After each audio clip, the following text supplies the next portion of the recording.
సాంకేతిక పరిజ్ఞానాన్ని అవసరానికి మాత్రమే ఉపయోగించాలని, అది చదువుకు ఏమాత్రం ఇబ్బంది కలిగించకుండా చూసుకోవాలని, ఆత్మవిశ్వాసంతో చదువును సాగించి మంచి జీవిత నైపుణ్యాన్ని నేర్చుకొని మంచి పౌరులుగా అభివృద్ధి చెందాలని ప్రముఖ సైకాలజిస్ట్ శ్రీనివాస్ సూచించారు.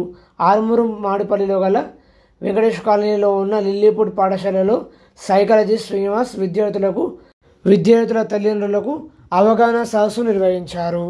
ఈ కార్యక్రమంలో వారు అనేక అంశాలను సూచిస్తూ విద్యార్థులు మొబైల్ నుండి ఎలా తమకు తాము దూరంగా ఉండి పాఠ్యాంశాలపై ఆసక్తి ఎలా కనబరుచుకోవాలో చక్కటి సూచనలు చేశారు.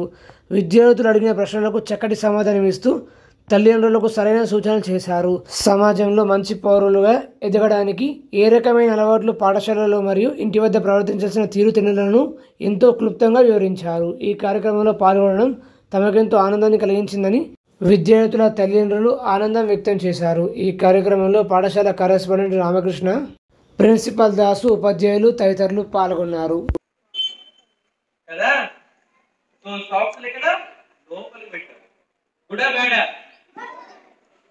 ఇంటికి వెళ్ళాక సాక్స్లు షూలు ఒక పక్కకు